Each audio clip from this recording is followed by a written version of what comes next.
Hola, ¿qué tal? Para Emblemas de México, el poder de la imagen en la nueva era de la información. Este día, 18 de marzo de 2023, se llevó a cabo la conmemoración del 85 aniversario de la expropiación petrolera, en donde millones de mexicanos atiborraron no solamente el Zócalo capitalino, sino todo el centro histórico de la Ciudad de México, quienes respaldaron a nuestro presidente Andrés Manuel López Obrador por su arduo trabajo de gobierno que ha dado mucho fruto en abundancia, quien dio un discurso poderoso, fundado en acciones y hechos que se han logrado y se han cristalizado en la cuarta transformación en nuestro país.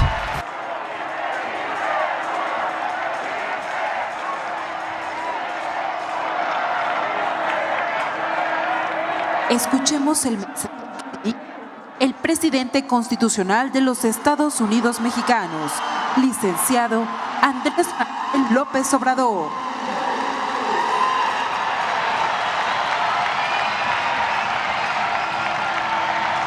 Amigas, amigos,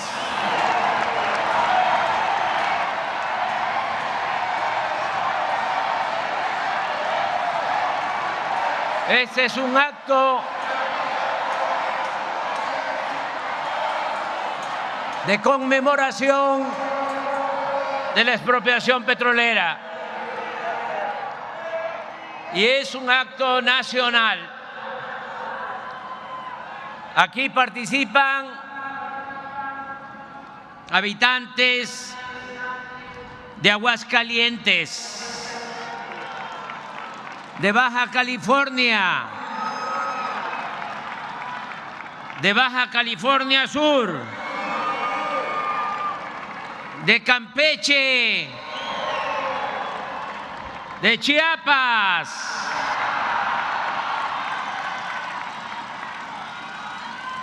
Chihuahua, Ciudad de México,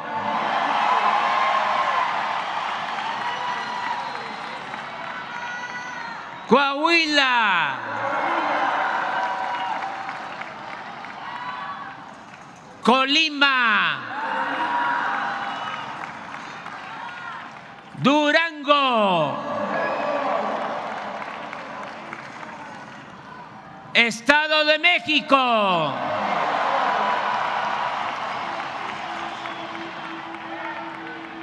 Guanajuato, Guerrero,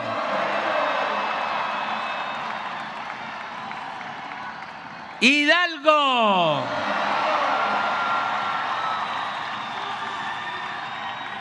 Jalisco,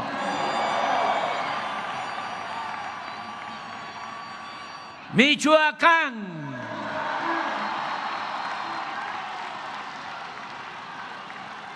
Morelos, Nayarit, Nuevo León,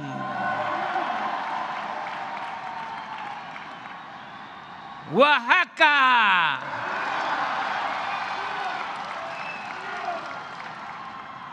Puebla,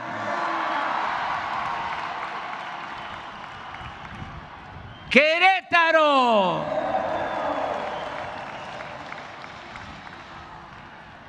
Quintana Roo, San Luis Potosí, Sinaloa, Sonora, Tabasco,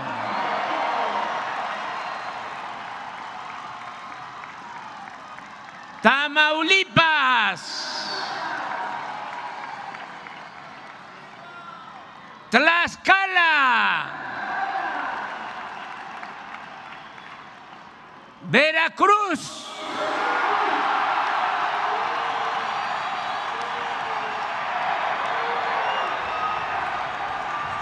Yucatán,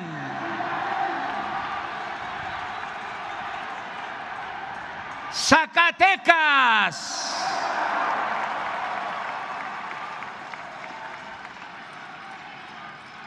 ¡Viva México!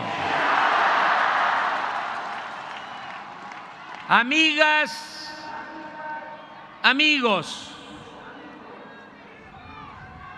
a diferencia de Francisco I. Madero, quien para consumar su bello ideal democrático no pudo o no consideró indispensable reforzar sus vínculos con el pueblo, en especial con los campesinos zapatistas, el general Lázaro Cárdenas no dudó en apoyarse en los de abajo para hacer realidad su transformación. La estrategia del general puede resumirse en tres importantes y consecutivas acciones. Primero, entregó la tierra a los campesinos y ayudó a los obreros. Luego, impulsó su organización y finalmente, con esa base social, pudo llevar a cabo la expropiación del petróleo y otros bienes de la nación que Porfirio Díaz había entregado a particulares, fundamentalmente a extranjeros. En la estrategia cardenista, lo primero fue la atención a las demandas económicas y sociales de campesinos y obreros. El presidente sabía que la única manera de contar con el pueblo era actuar decididamente en favor de sus causas. En consecuencia, desde el inicio de su gobierno se puso en marcha el reparto agrario.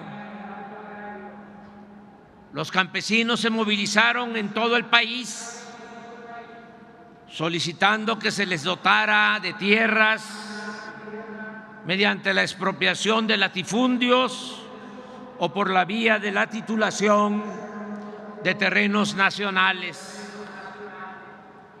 En poco tiempo, la entrega de las tierras a los campesinos transformó la estructura agraria existente. La trascendencia revolucionaria del reparto agrario cardenista puede medirse con un relevante dato. En los primeros 3 años de su gobierno se entregaron 9.764.000 hectáreas a 565.216 campesinos, lo que superó con mucho la cantidad de tierras repartidas desde la Revolución. Al finalizar el sexenio, se habían constituido 10.651 ejidos, con un total de 18.052.000 hectáreas en beneficio de más de 1 millón de familias indígenas, de peones y de jornaleros del medio rural. Es indudable que los campesinos vieron en Cárdenas a un fiel representante de la causa revolucionaria. La reforma agraria aseguró la fidelidad de mucha gente al gobierno cardenista y desde entonces se concertó la alianza entre los campesinos y el Estado. Por otra parte, durante el cardenismo, los obreros sintieron garantizados sus derechos laborales.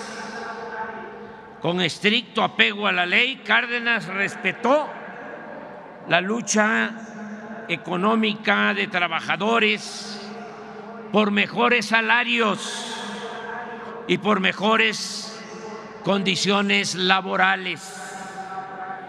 Su acción en este terreno consistió en hacer realidad la letra del artículo 123 de la Constitución. Desde el inicio de su gobierno, el movimiento obrero comenzó a desplegar una intensa actividad orientada a conquistar sus reivindicaciones. Incluso se pudo ejercer con plena libertad el derecho de huelga. Para mediados del sexenio, campesinos y obreros identificaban a Cárdenas como el defensor de sus intereses. La primera parte de la estrategia cardenista había resultado favorable. El acercamiento y la solidaridad del presidente con los grupos sociales más desprotegidos produjo el apoyo, la adhesión de las mayorías a la política gubernamental. La organización política de obreros y campesinos, como segundo eslabón de la estrategia cardenista, se desarrolló también con intensidad y entusiasmo. Primero, se integraron la mayor parte de los sindicatos nacionales.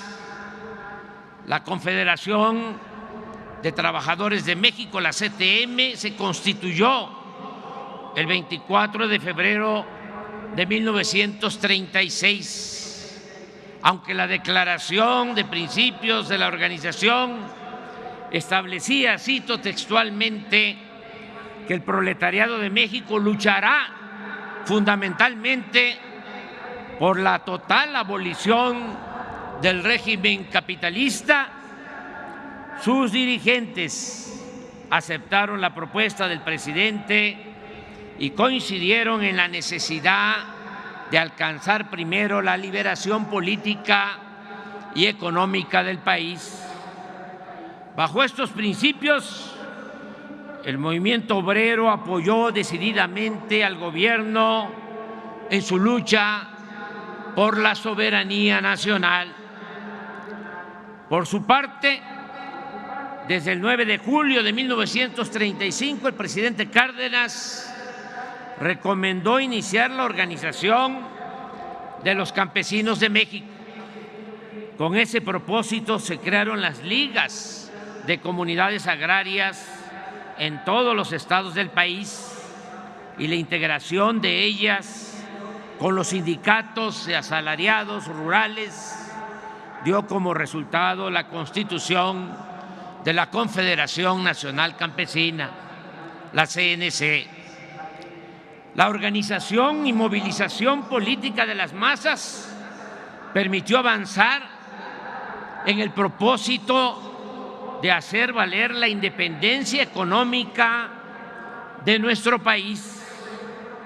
Y así fue que con la expropiación de las empresas petroleras se empezaron a devolver bienes nacionales y recursos que desde el porfiriato se encontraban en manos de extranjeros. Esta estrategia no habría podido tener éxito sin las cualidades excepcionales de un hombre noble y justo como el general Lázaro Cárdenas del Río. La política, que se oiga bien, que se internalice, que se oiga lejos. La política no solo es racionalidad, también, como otras actividades de la vida, necesita de mística y de convicciones.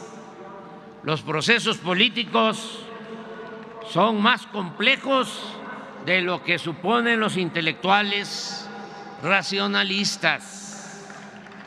En los procesos políticos intervienen también factores como la suerte, la genialidad de los dirigentes y los sentimientos del pueblo.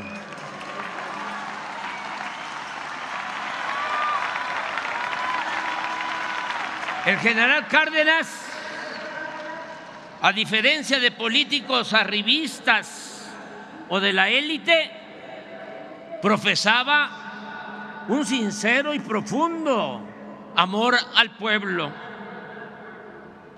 Así como no hay nadie con la vocación democrática de Madero, tampoco ha existido en México un presidente tan cercano a los humildes como el general Cárdenas, ni tan convencido de la causa de la justicia social. Por ejemplo, ya siendo presidente, ya en el poder, en 1935, escribió en sus apuntes lo siguiente: acabar con las miserias que sufren las gentes está por encima de todos los intereses. Y sostenía: viviendo junto a las necesidades y angustias del pueblo, se encontrará con facilidad el camino para remediarlas, aunque también confesaba con sabias y tristes palabras que había podido conocer el verdadero fondo moral de muchos servidores públicos al observar en sus semblantes el disgusto que les causa la demanda de auxilio o de justicia de las gentes pobres. Entonces pienso más, se lamentaba, en la tragedia interminable de nuestro propio pueblo. Para los jóvenes que quieren dedicarse al noble oficio de la política, lo principal es el amor al pueblo.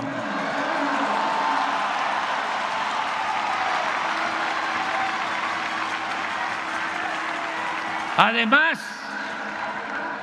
de ser un auténtico humanista y de poseer otras virtudes, el general Cárdenas supo manejar con precisión los tiempos.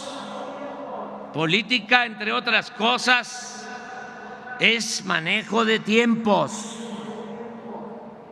asunto que suele resultar esencial y definitorio. Unos días antes de anunciar la expropiación petrolera, anotó en sus apuntes que sobre la carretera en las cercanías de Cuernavaca caminó y platicó durante más de una hora con su maestro, amigo, compañero y paisano, el general Francisco J. Mújica. Cito al general Cárdenas.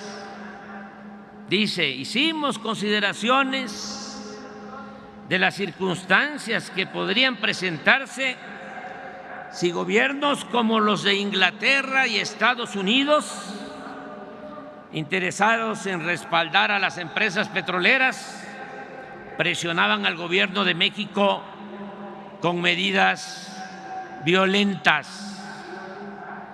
Pero tomamos también en cuenta que se presenta ya la amenaza de una nueva guerra mundial con las provocaciones que desarrolla el imperialismo nazifascista, y que esto los detendría de agredir a México en el caso de decretar la expropiación. Entre otras razones, y aprovechando esa circunstancia, el 18 de marzo de 1938 se llevó a cabo la expropiación petrolera. Ese día,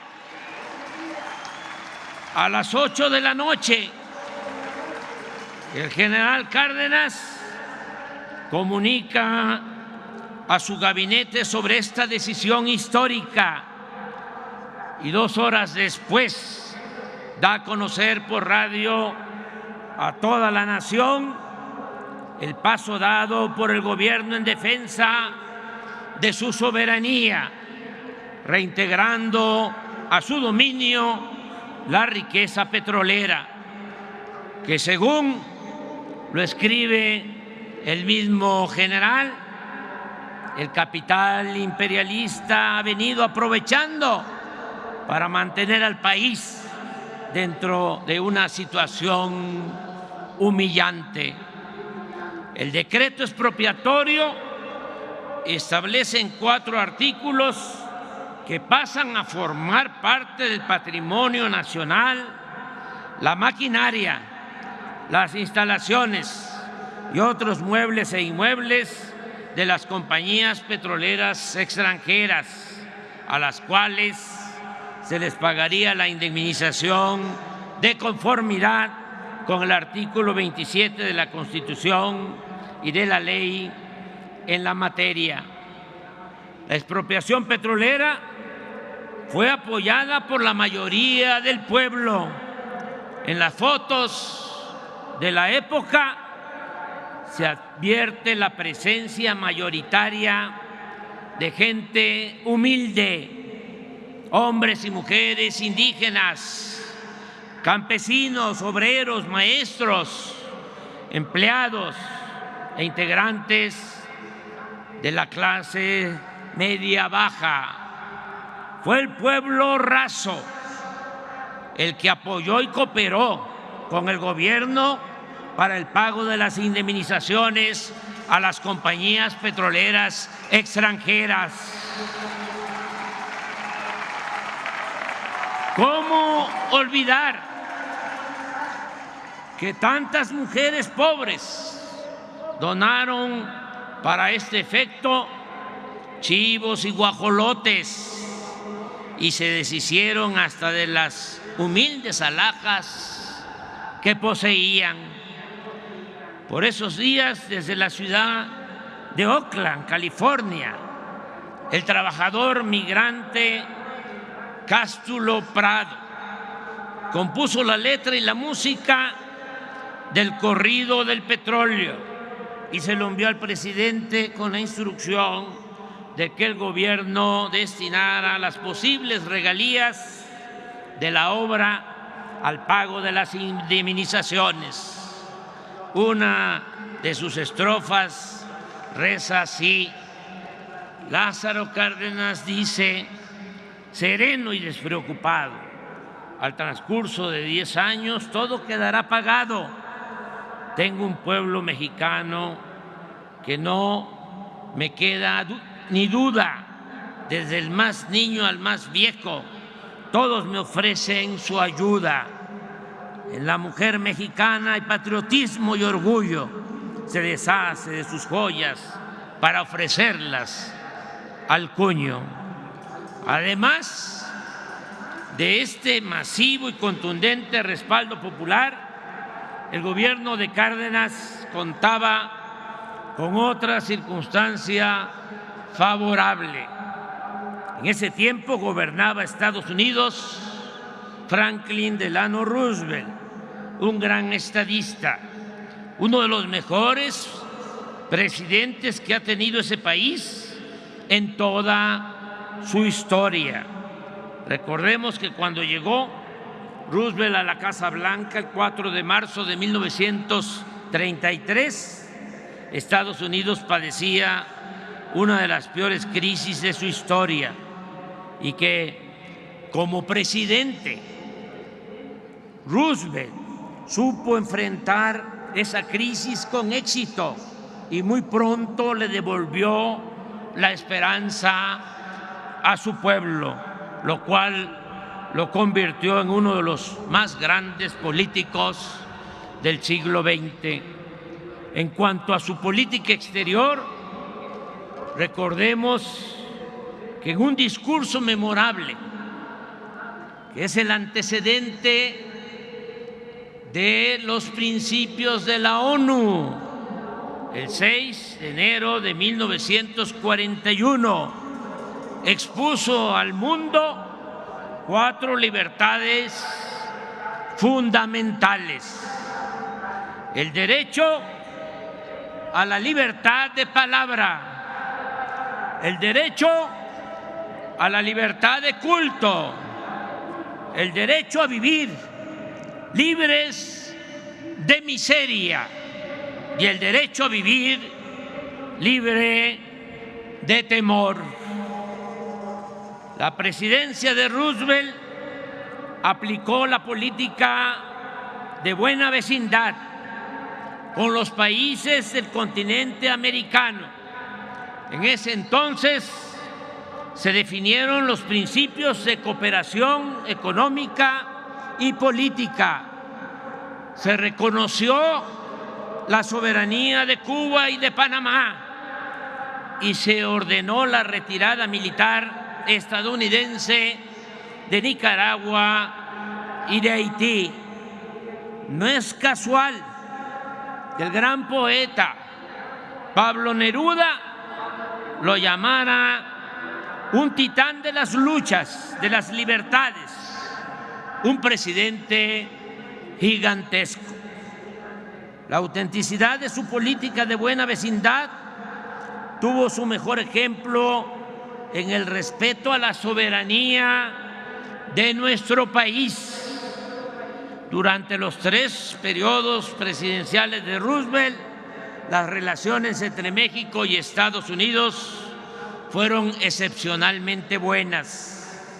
En los días posteriores a la expropiación petrolera, en una carta, el general Cárdenas le reconoce: mi gobierno, escribió el general, considera que la actitud asumida por los Estados Unidos de Norteamérica en el caso de la expropiación de las compañías petroleras viene a afirmar una vez más la soberanía de los pueblos de este continente que con tanto empeño ha venido sosteniendo el estadista del país más poderoso de América, el excelentísimo señor presidente Roosevelt. Cástulo Prado, el poeta que ya citamos, poeta popular, también dejó testimonio de la rectitud, la altura y el respeto con que se comportó el presidente del país vecino. Los versos de Cástulo decían: los millonarios pedían que fuera la intervención. A los Estados Unidos fueron a poner su queja. No suena, no suena, no suena.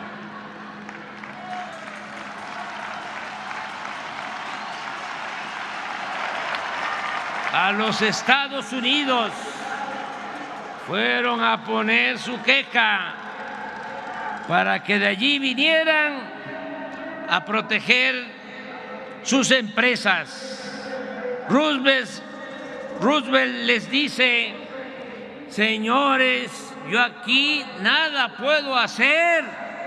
El gobierno mexicano ha cumplido su deber.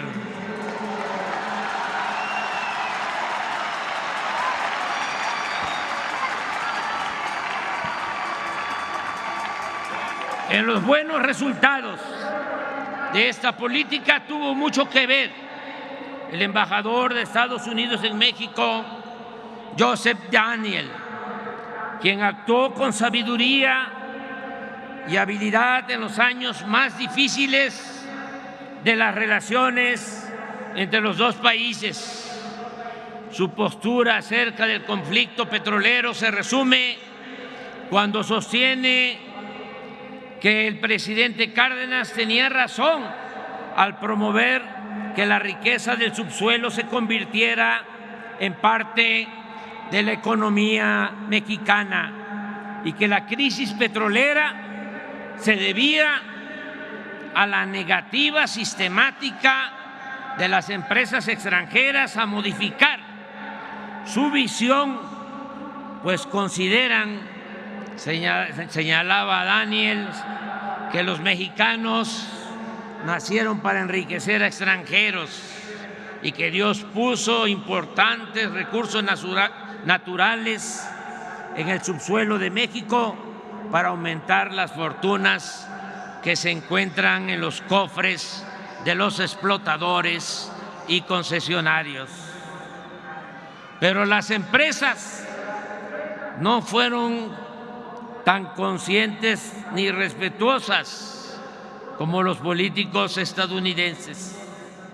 La nacionalización tuvo que abrirse paso enfrentando el boicot, las presiones y los actos de sabotaje promovidos y financiados por las compañías petroleras extranjeras.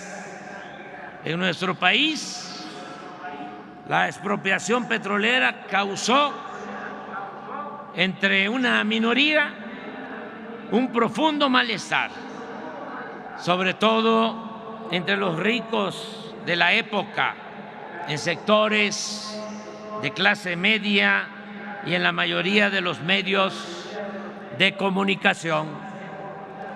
Es interesante, y esta es una lección, destacar que históricamente la derecha siempre se reagrupa cuando se pretende llevar a cabo un cambio democrático y se torna de plano intolerante y hasta violenta cuando se trata de reivindicaciones sociales a favor del pueblo y del dominio de la nación.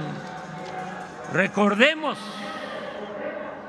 que el derrocamiento del presidente Madero, nuestro apóstol de la democracia, contó con la intervención del embajador de Estados Unidos, pero fue ese derrocamiento llevado a cabo por grupos internos de la derecha que previamente habían promovido una campaña de odio y desprestigio consistente en ridiculizar al mandatario, al presidente Madero, en los periódicos, hasta el punto de tratarlo como loco y espiritista.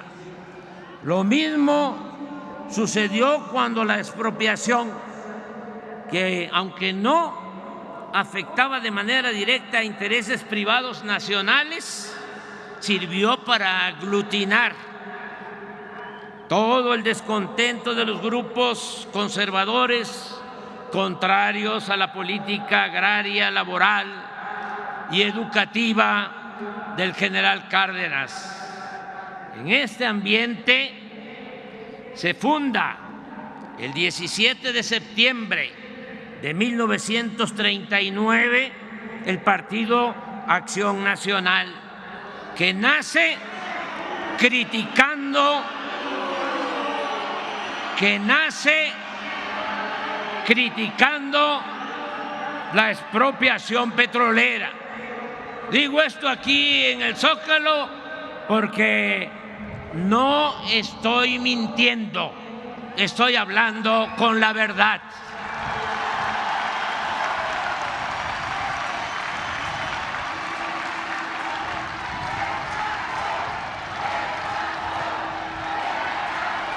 En 1940, toda esa reacción se manifestó con mucha fuerza en la elección presidencial. Era tal la oposición de derecha que el general Cárdenas tuvo que actuar con cautela y posiblemente eso influyó para que apoyara la candidatura de Manuel Ávila Camacho y no la del general Francisco J. Múgica, con quien tenía más afinidad ideológica y el cual representaba una mayor certeza de continuidad y profundizar la política social y nacionalista. Siempre se ha hablado de que el general no optó por Múgica ante el riesgo de una intervención extranjera. Sin embargo, como hemos visto, en ese entonces gobernaba Roosevelt, que había demostrado su respeto a la soberanía nacional y que estaba por estallar la Segunda Guerra Mundial, situación que contribuía a disipar la amenaza de una intervención estadounidense. Desde mi punto de vista, lo que más influyó a la hora de la decisión fue la circunstancia política interna, es decir, la beligerancia de los grupos de derecha. Recuérdese que aún optando por la candidatura de Manuel Ávila Camacho, que sostenía posturas moderadas, de todas maneras, la elección presidencial fue complicada y violenta. El candidato opositor, Juan Andreu Almazán, contaba con el apoyo de importantes grupos de derecha y de un sector del ejército.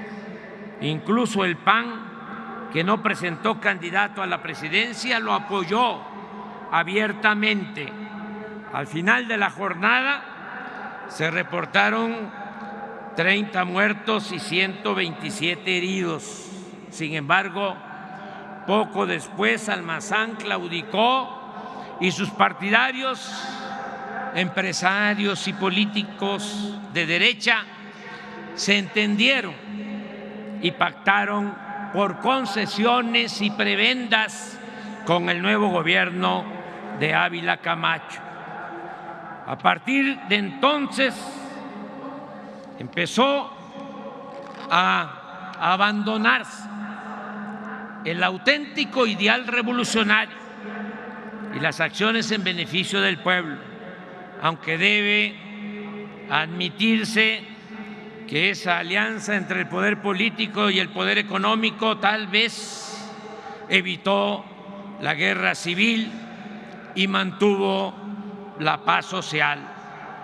Si con Porfirio Díaz imperaba la paz de los sepulcros, luego del gobierno del presidente Cárdenas se instauró la paz de las componendas y de la corrupción. En esta breve historia hay enseñanzas mayores. La principal es que solo con el pueblo, solo con el apoyo de las mayorías, se puede llevar a cabo una transformación popular para hacer valer la justicia y enfrentar a los reaccionarios que se oponen a perder privilegios.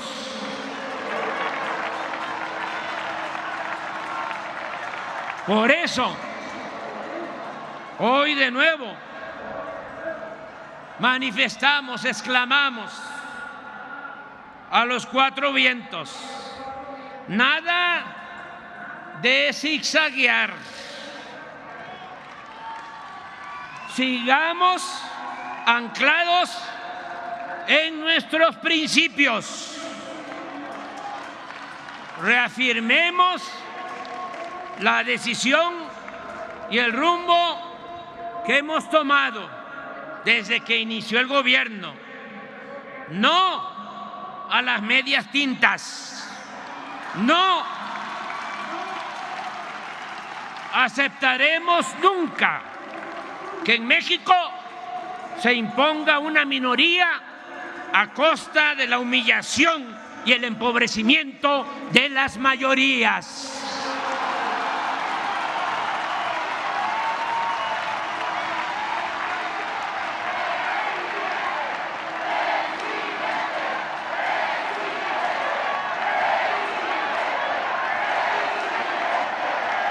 Por eso, en nuestro mandato se combate la corrupción. Existe un gobierno austero, sin lujos, y todo lo ahorrado se destina a financiar los programas de bienestar, como la pensión a los adultos mayores, el apoyo a las personas con discapacidad, a madres solteras, a campesinos y pescadores, becas a estudiantes de familias pobres, internet para todos, programas de mejoramiento y construcción de vivienda, créditos a la palabra, fertilizantes y precios de garantía para los pequeños productores del país, el Banco del Bienestar, el impulso a la educación y a la salud pública, universal y gratuita. Este año, más de 25 millones de personas recibirán apoyos directos que suman 600,000 millones de pesos. En otras palabras, de 35 millones de hogares que hay en el país, ya en el 71% llega al menos uno de los programas para el bienestar.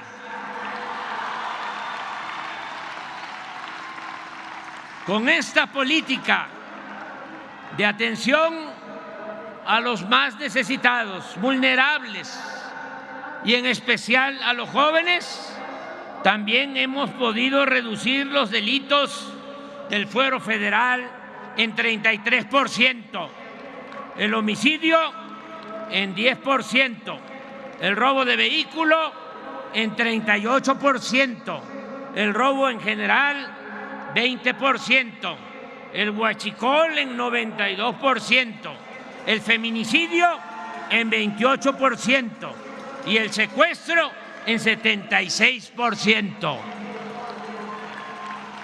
Asimismo, los ahorros por no permitir la corrupción ni los derroches presupuestales nos han permitido evitar más deuda. No hemos solicitado deuda adicional desde que estamos en el gobierno. Y al mismo tiempo, sin aumentar en términos reales la deuda pública, no han aumentado, no se han incrementado los impuestos. No ha aumentado el precio de las gasolinas, ni del diésel, el gas y la luz. Inclusive ha habido una disminución en el precio de estos energéticos. También se ha incrementado como no sucedía en muchos años, la inversión pública. Este año se van a ejercer más de 1 billón de pesos en obras. Es decir, vamos a seguir construyendo carreteras, puentes, trenes, aeropuertos, hospitales, universidades, mercados, unidades deportivas, malecones, parques naturales, recreativos y ecológicos.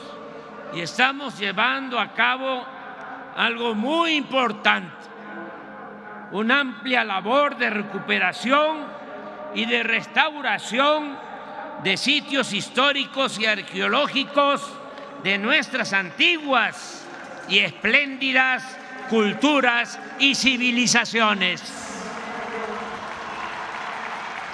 La hacienda pública es fuerte.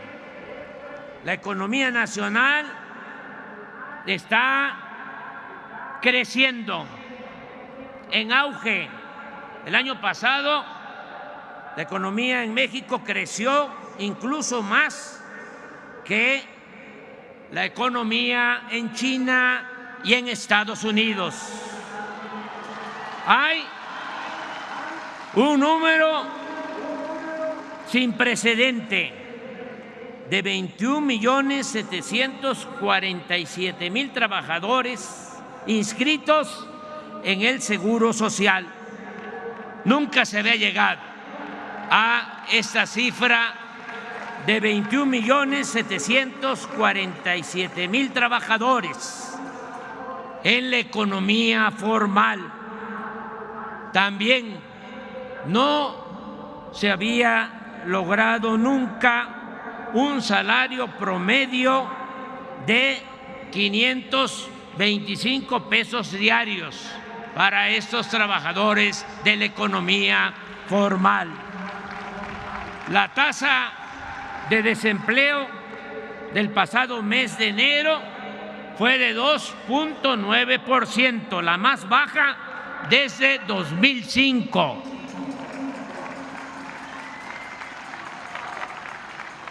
Estamos haciendo obras.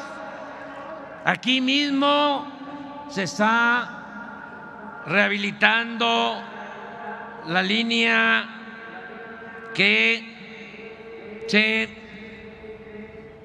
fracturó del metro. Se están, desde luego, construyendo los trenes Toluca, Ciudad de México, el Tren Maya, el Transísmico y muchas obras, muchas. ¿Qué está pasando? De que logramos, después de muchos años, que en Estados Unidos ofrecieran visas temporales de trabajo. Ya Canadá lo hacía y Estados Unidos no aceptaba. Ahora, con el cambio, el presidente Biden se logró, pero se están llevando a obreros calificados, a fierreros, se están llevando a soldadores que nos hacen falta aquí para las obras. Ya vamos a hacer una pequeña modificación, porque primero es México y luego el extranjero. Pero esto demuestra cómo está la demanda de empleos en el país. En el tiempo que llevamos en el gobierno, el salario mínimo ha aumentado en 90% en términos reales, y en la frontera más del doble. ¿Se acuerdan lo que decían los tecnócratas mentirosos? De que si aumentaba el salario iba a haber inflación. Puro cuento. Eso no es cierto. Claro que tenemos que ir mejorando el salario de manera responsable para fortalecer, como lo estamos haciendo, el mercado interno y así lograr el bienestar para nuestro pueblo.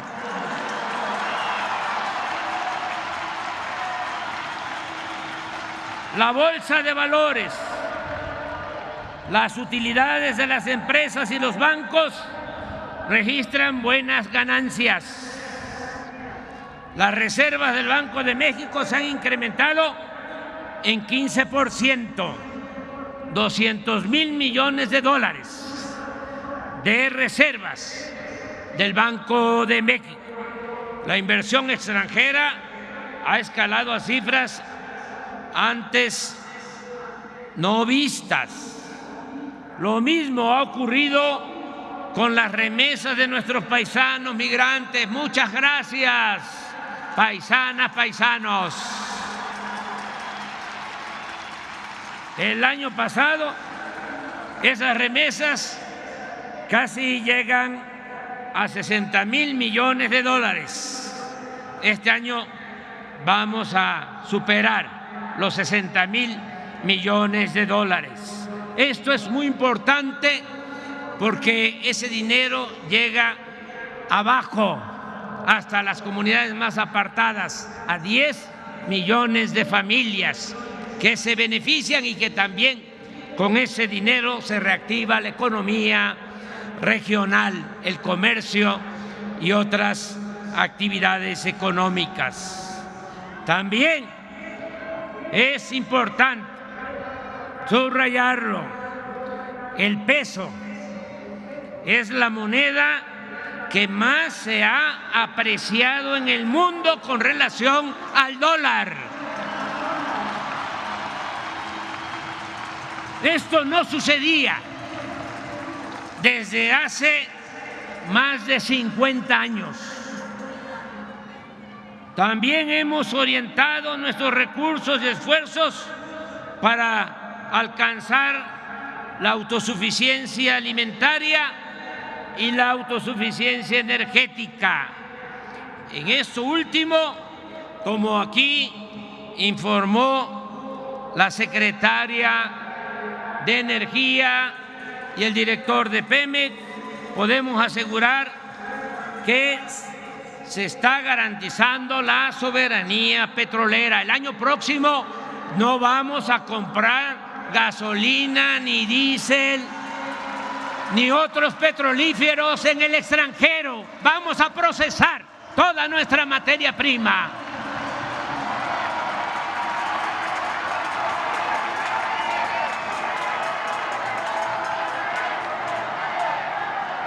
Se fortaleció la Comisión Federal de Electricidad, empresa pública encargada de administrar la industria eléctrica, y recientemente se nacionalizó el litio, mineral estratégico utilizado en la construcción de baterías para autos eléctricos y sistema de almacenamiento para las energías limpias. Me llena de orgullo poder recordar, bueno, hago un paréntesis para decir que ofrezco disculpas porque estoy tardando, pero ya estoy por terminar. Me llena de orgullo poder recordar hoy, 18 de marzo, que a pesar del entreguismo que prevalecía antes de que llegáramos al gobierno, pudimos quitar del Tratado de Libre Comercio un amplio capítulo que comprometía en ese acuerdo nuestro petróleo y poner en su lugar un pequeño párrafo que se los voy a leer. Dice: Estados Unidos y Canadá reconocen que México se reserva su derecho soberano de reformar su Constitución y su legislación interna, y México tiene el dominio directo y la propiedad inalienable e imprescriptible de todos los hidrocarburos en el subsuelo del territorio nacional.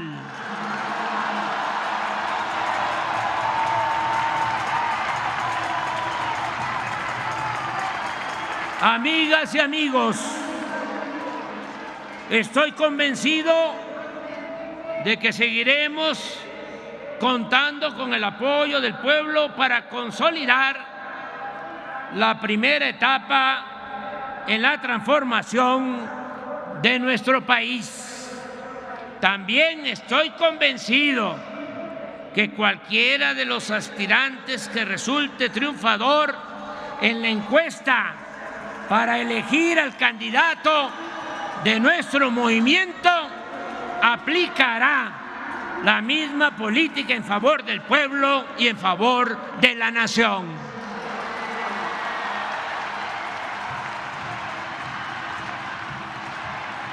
Está asegurada la continuidad con cambio.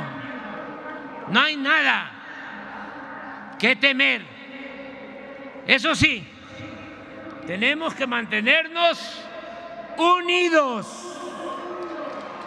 mirando siempre hacia el porvenir y la felicidad de nuestros semejantes, trabajando desde abajo y con la gente y sin descuidar la estrategia que llamamos acertadamente la revolución de las conciencias, para continuar avanzando en el cambio de mentalidad, para seguir politizando a nuestro pueblo y de esa manera, con un pueblo cada vez más consciente, y en eso hemos avanzado mucho.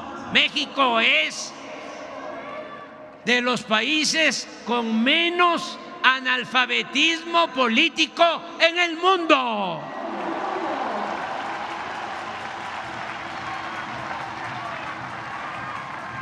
Con esa conciencia vamos a seguir, con esa conciencia colectiva, vamos a seguir contrarrestando la guerra sucia, las campañas de calumnias y los intentos de manipulación que seguirán llevando a cabo, porque no les queda de otra, nuestros adversarios y sus medios de información vendidos, alquilados o en manos de los miembros del bloque conservador y corrupto. Pero al mismo tiempo debemos tener fe en la sabiduría y en la lealtad del pueblo. El pueblo no traiciona. Recordemos que el triunfo de la reacción, como decía Juárez, es moralmente imposible. Estamos constatando que la idea y la práctica de exaltar el humanismo mexicano es eléctrica y está llegando a la conciencia de millones de personas.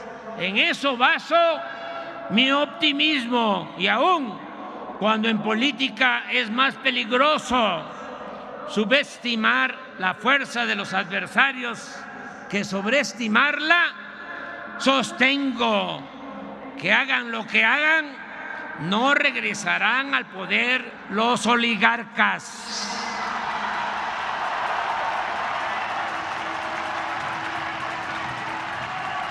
Continuará prevaleciendo en nuestro querido México una auténtica y verdadera democracia.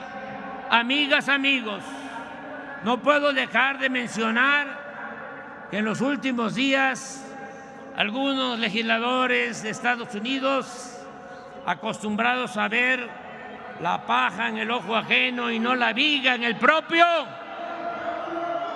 en plan propagandístico, diríamos aquí en lenguaje coloquial, con grilla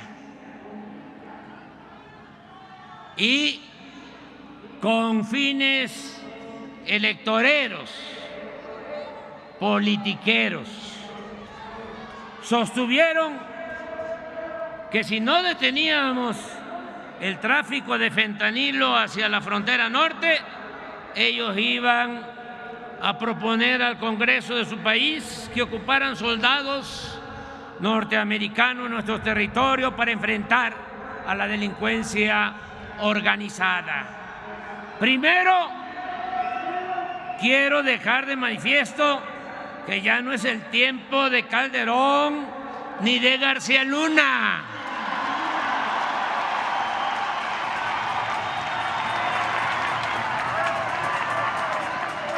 Que ya no es el tiempo de los vínculos turbios entre el gobierno de México y las agencias del gobierno de Estados Unidos. Ahora no hay simulación. De verdad se combate a la delincuencia organizada y de cuello blanco, porque no hay corrupción, no hay impunidad, ni existen relaciones de complicidad con nadie. Pero lo más importante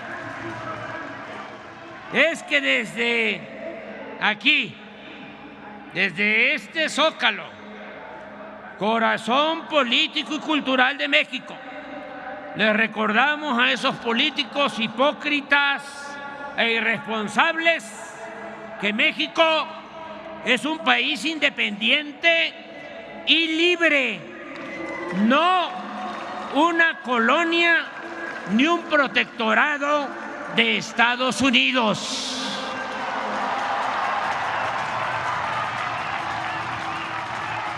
Y que podrán amenazarnos con cometer cualquier atropello, pero jamás, jamás permitiremos que violen nuestra soberanía y pisoteen la dignidad de nuestra patria.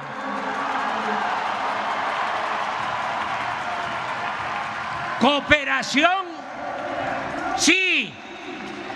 Sometimiento, no. Intervencionismo, no. Oligarquía, corrupción, clasismo, racismo, libertad, democracia, honestidad, justicia social, igualdad, soberanía. ¡Viva la expropiación petrolera! ¡Vivan los trabajadores y técnicos de antes y de ahora de la industria petrolera nacional! ¡Viva el general Lázaro Cárdenas del Río! ¡Viva México! ¡Viva México! ¡Viva México!